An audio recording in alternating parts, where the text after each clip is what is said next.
Un gérant, trois questions avec Pascal Rochat, fondateur d'Active Niche Funds. Bonjour. Bonjour. Alors, on va présenter d'abord votre société Active Niche Funds, sur laquelle vous avez donc plusieurs fonds.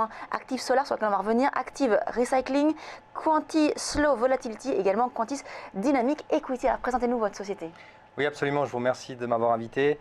Écoutez, la société, je l'ai fondée en 2007 avec mon frère Philippe. Il faut savoir que je viens du monde de l'énergie. J'étais précédemment responsable de la gestion des risques d'Alpic, qui est le plus grand groupe électrique de Suisse, qui gère notamment la plupart des barrages dans les Alpes. C'est à ce moment-là que j'ai senti que le solaire allait bouleverser le secteur de l'électricité dans les prochaines années. Et en fait, l'idée de lancer le fonds solaire a permis justement de lancer la société Active Niche Funds, qui, comme vous l'avez dit, gère aujourd'hui plusieurs fonds. Créé en quelle année ? En 2007, le fonds a été lancé en 2008. D'accord, donc ça fait quand même maintenant quelques années que vous existez. Oui. Alors, le fonds Active Solar également, donc créé dans ces années-là ? Oui, absolument. Le fonds Active Solar, on l'a lancé en 2008, à l'aube de la crise financière. Évidemment, le moment était difficile. Il s'est passé beaucoup de choses depuis. Cette thématique donc, du solaire, c'est une conviction que vous avez, mais outre cela, d'un point de vue de l'investissement, qu'est-ce que ça rapporte ?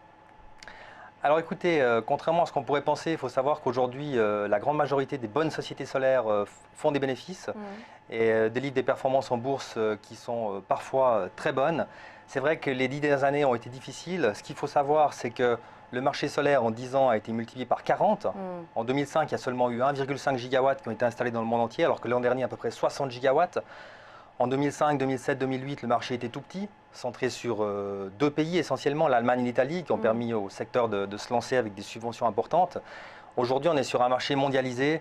En pleine expansion. En pleine expansion. Les premiers marchés sont la Chine, le Japon, les États-Unis, l'Inde. D'accord. Alors, votre stratégie de gestion, concrètement, parce que vous allez donc prendre des actions donc, dans cette valeur, dans ce secteur solaire, comment est-ce que vous allez les sélectionner ? Alors écoutez, nous on investit à travers toute la chaîne de valeur du photovoltaïque, c'est-à-dire qu'on commence avec les producteurs de polysilicium, ensuite vous avez les producteurs de wafers, les producteurs de cellules, de panneaux solaires, ensuite les installateurs. La sélection se fait évidemment sur une base d'analyse fondamentale, c'est notre savoir-faire premier, donc on a des modèles de valorisation sur toutes les sociétés solaires. Et puis ensuite, on fait une appréciation du risque des sociétés en fonction des états financiers, évidemment, mais aussi en fonction d'autres critères comme la qualité des produits, les marchés sur lesquels les sociétés se trouvent, les avantages concurrentiels.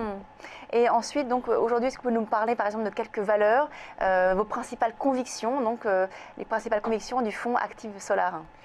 Oui, alors écoutez, aujourd'hui, on a pas mal. Il faut savoir qu'on est investi à peu près 50% sur des valeurs axées sur l'Asie, 50% sur les États-Unis.